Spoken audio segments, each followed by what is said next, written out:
faculty, students, Mr. Nelson, Miss Coffey, and our honored guest, Lieutenant Colonel Pete Eberhardt. Thank you all for attending our Memorial Day observance. Today we gather to remember the many soldiers that gave their lives in order for us to be free. Now, Mr. Nelson would like to say a few words regarding today's program. Thank you, Sarah. First of all, I want to reflect back 1 year. We had this program last year, and I just want to remind everybody what a great program it was and what outstanding behavior that we had from students.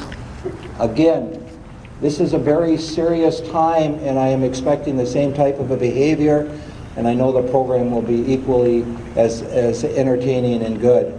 I think you're probably like me. We don't reflect often enough on what a great country we live in. We truly live in the greatest country of the world. Woo! Go ahead, cheer.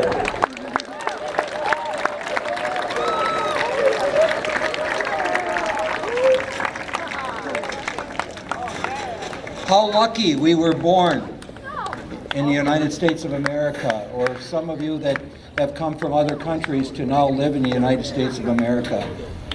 And it would not be United States would not be what it is without all of the young men and women who served in the different armed forces to make this the great country, going way back to the Revolutionary War and the Civil War. I know that you've studied so much about. So I just want to make sure that we take time to reflect on why this country is the greatest country, and to give honor and tribute to all of the young men and women that have died for helping us to be as fortunate as we are, and all the men that have served in the armed forces.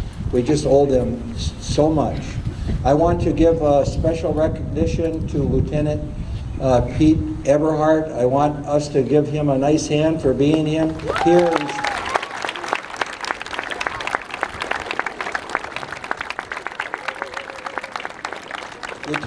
Lieutenant Colonel Eberhardt actually has been overseas fighting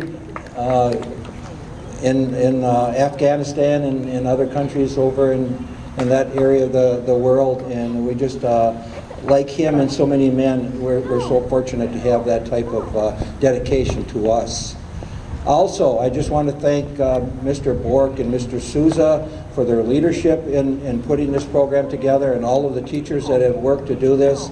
We greatly appreciate your efforts, because right now I believe we're probably the only school right now in New Hampshire, or not New Hampshire, but in Nashua for sure, that has a celebration of this category. So I want to just thank all the people that put it together. And at this time, I'm going to turn it back to Sarah.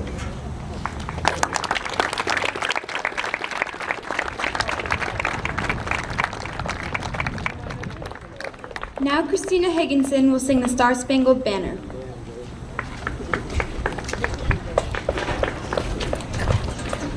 Oh, say, can you see by the dawn's early light what so proudly we hailed at the twilight's last gleaming, whose broad stripes and bright stars through the perilous fight o'er the ramparts we watched were so gallantly streaming, and the rocket's red glare, the bombs bursting in air, gave proof through the night that our flag was still there. Oh, say does that star-spangled banner yet wave o'er the land of the free and the home of the brave?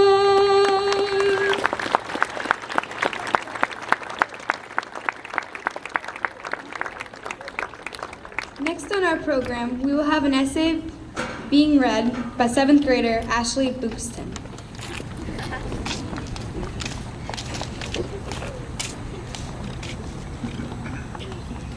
Every year, towards the end of the school year, we have a long weekend. Most people tend to think of barbecues, family events, days off from work, and parades when it comes to this holiday. For me, I think of my birthday, which is during the Memorial Day weekend, soccer tournaments, and just hanging out. I like to think of it as a mark that you only have a few weeks left of school. Some people have kind of lost touch of what Memorial Day really means. Actually, some people don't even know what it is. Memorial Day was proclaimed on May 5, 1868 by General John Logan, National Commander of the Grand Army of the Republic. The holiday was first observed and celebrated on May 30th, 1868, when flowers were placed on the graves of Union and Confederate soldiers at Arlington National Cemetery. The first state to officially recognize this holiday was New York in 1873. By 1890, Memorial Day was recognized by all of the northern states. It wasn't until after World War I, when the holiday was changed from just remembering those who died in the Civil War to remembering any American who died in any war, that the southern states recognized this holiday too. Every year, on the morning of Memorial Day, my family puts up little American flags on both of my great-grandfather's gravestones. Both were in the military. One was in the Navy and the other in the Army. I never met the one in the Army, but I have heard stories about him. And just from these stories, I know he was an amazing man. He got ran over by a tank while fighting, which caused him to lose an arm, but he survived. He kept fighting. A lot of the men on my mom's side of the family were in the military. From the Navy to the Air Force and the Army, you could say we're a pretty well-rounded family. I remember when my great-grandfather was still around, he would buy my brother great big Navy ships you could make out of Legos. When my great-uncle Max would come up, he would talk to my brother about how great the Air Force is. They showed us pictures of their ships or planes and what they were like and their crews. They used to argue about who was better, Air Force or Navy, all the time. Most kids my age probably think hearing stories from back in the day from old people is boring. But trust me when I say this, they weren't your average boring old people stories that you've heard about 50 times. They were filled with action and they were just amazing. Let me put it to you this way. My grandpa was about 85 and sometimes he couldn't even remember if he took a shower that day, but he could remember where he was 20 years before. He could tell you every little detail about it too. Although none of my family members have died during a war, I still acknowledge them on Memorial Day. You don't have to dedicate your entire day to remembering and honoring your family members who died in the service, but it is good to spend part of your day honoring and remembering them.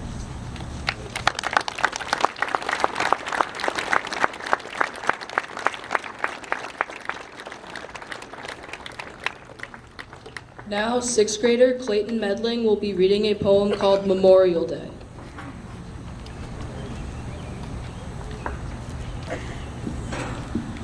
The flag said, stand tall and proud. The 21 guns said, shoot 'em loud. The church said, pray on a knee. The parade said, march with me.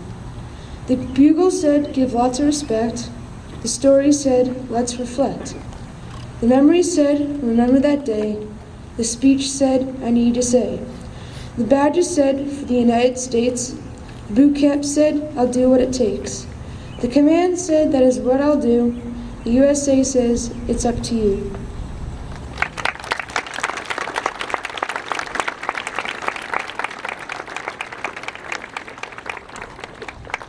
Now, the Fairgrounds Jazz Band and Christina Higginson will be performing America the Beautiful.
Now, 7th grade student Tayden Thurber will be reading an essay that he wrote about Memorial Day.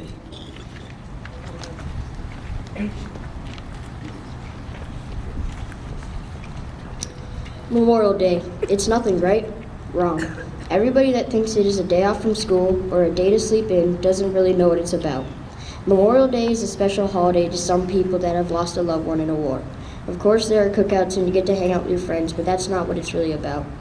Memorial Day is a day to remember all the people that have died serving our country. It is known to be first celebrated in 1868 in New York.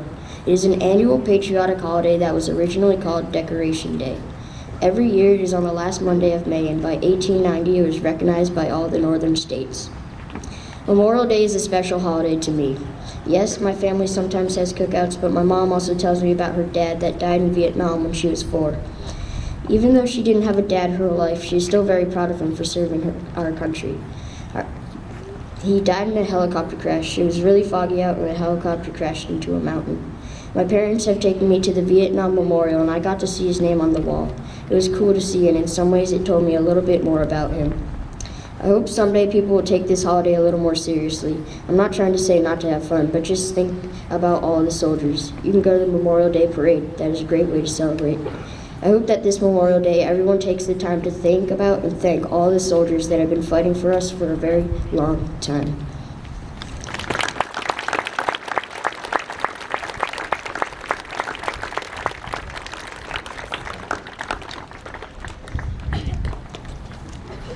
Hi, I'm Jess, and I will be reading the history of the Gettysburg Address.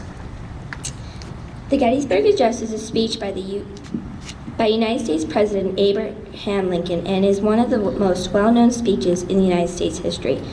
It was delivered by Lincoln during the American Civil War on the afternoon of Thursday, November 19, 1863, at the dedication of the Soldiers' National Cemetery in Gettysburg, Pennsylvania.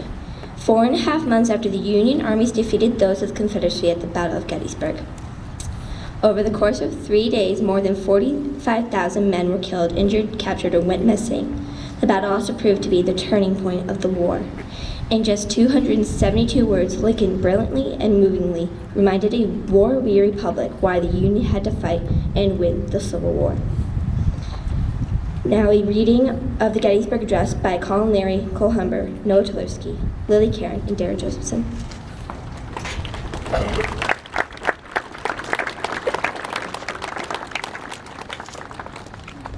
Fourscore and 7 years ago, our fathers brought forth upon this continent a new nation, conceived in liberty and dedicated to the proposition that all men are created equal.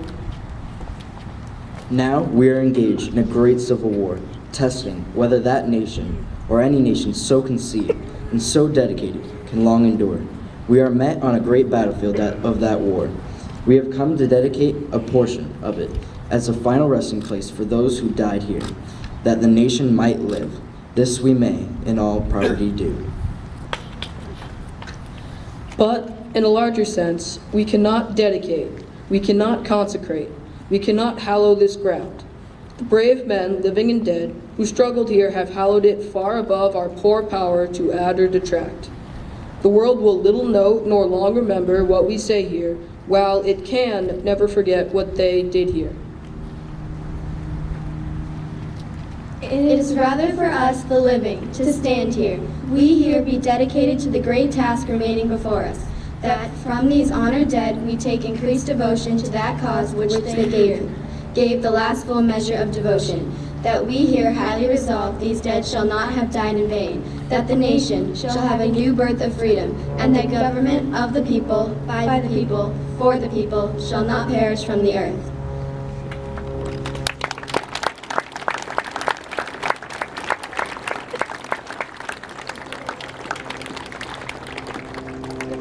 And now we have the poem Memorial Day, written and read by 6th grader Bethany Haight.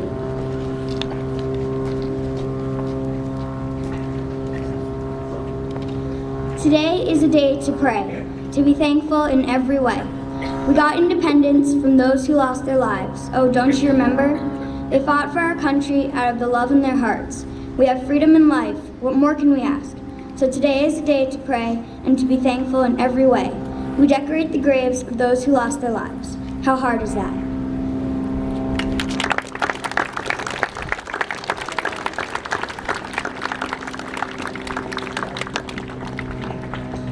Next, we will have Lieutenant Colonel Eberhard.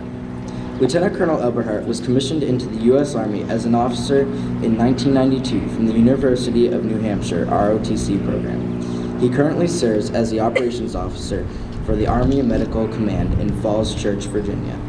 He served as an aviation commander in Iraq during the presidential surge in 2006 and 2007, and in Afghanistan during the presidential surge in 2010 and 2011. He is a senior aviator and a graduate of the Airborne and Aerosol Schools. As of 2 days ago, on May 23rd, he has officially served in the U.S. Army for 20 years.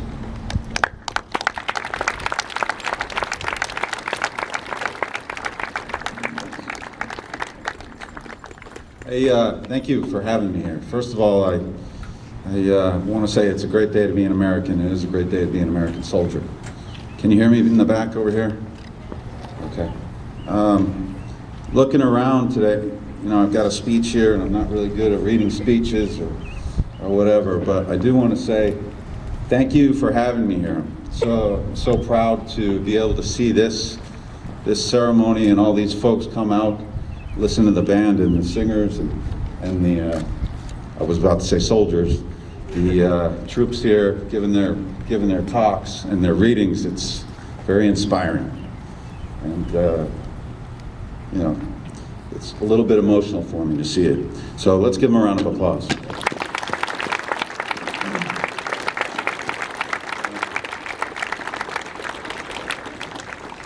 I'd like to start by saying thanks for having me here, inviting me here to address you all, 6th, 7th, and 8th graders, teachers, faculty, staff. If I get the opportunity to kind of talk about the Army and what we do and how we do it, I'll take the shot. And maybe I'll influence you and how you think and see what's going on out there. I was chuckling as I looked across the deal and I saw the I Smell Bacon shirt. And I was just kind of wondering if there's a story behind that one. I'll let it go though. I don't want to embarrass the young lad. Okay. As they mentioned, Memorial Day. We remember those servicemen and women that gave their lives in service to the nation. As a lot of these individuals mentioned, I think it's time that we kind of reflect and say, hey, how did I benefit from some of these things, from these sacrifices that servicemen and women have made throughout history? And maybe how can I make a sacrifice myself in order to, in some small way, pay that back? So I'm trying to take this Memorial Day and say, hey, Pete Eberhard, what sacrifices can you do to honor the men and women that gave their lives in service to the nation? And they don't have to be huge. They can be small. They can be, for me, maybe cut the lawn, plant the plants, do work around the house, move boxes from upstairs to downstairs, which is what I do every time I come home, or downstairs to upstairs, without giving my wife a hard time. She's a 7th grade teacher. For you, maybe it's do your homework, listen to your parents, not fight with your brothers and sisters, clean your room, do the dishes, mow the lawn, things of that nature. Who's in charge of mowing the lawn here for their family? Raise your hand. Okay, of those individuals, who gets paid for it? Put your hand up, if you do. Okay. Digging holes, ditches, whatever it is you guys do on your weekends. Do it with a smile and remember that somebody else paid a price to give you that yard in the dirt. Like the principal mentioned, we are pretty lucky to be born here or live here in America. How many of you have a brother or sister or aunt, uncle, family in the Army or in the service? Okay, so thank you for your sacrifice. You know the deal with those individuals, as mentioned earlier by some of the speakers here. You know, some paid the ultimate sacrifice, some went downrange and came back, suffered a lot probably while they were there, and deal with, you know, thinking about it for the rest of their lives, but I bet you 99% of them are very proud of what they did while they were in the Army or the service, whatever it was, Army, Navy, Air Force, Marines, Coast Guard.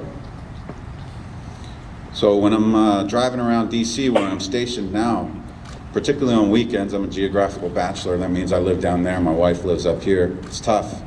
I don't see my kids. But whatever, I go to the grocery store on the weekends over at Fort Myer, which is a post that's adjacent to Arlington National Cemetery. And the old guard who runs the Tomb of the Unknown Soldier, guards the Tomb of the Unknown Soldier stationed there at Fort Myer.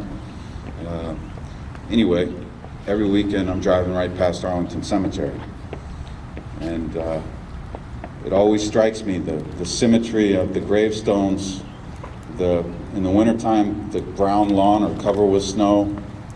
In the summertime, the grass, the trees, the leaves, and the gravestones are really simple, very uniform.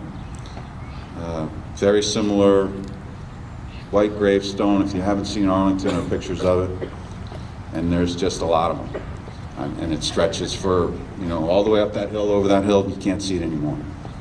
They're all in line. If you're standing right in front of them, they'll all be in line this way. If you move this way, now I'm looking at an angle, they're all in line on an angle. And there's a lot of gravestones out there. So it's, and if you go around Christmas time to Arlington, they put the wreaths out there. There's a wreath laying ceremony one weekend prior to Christmas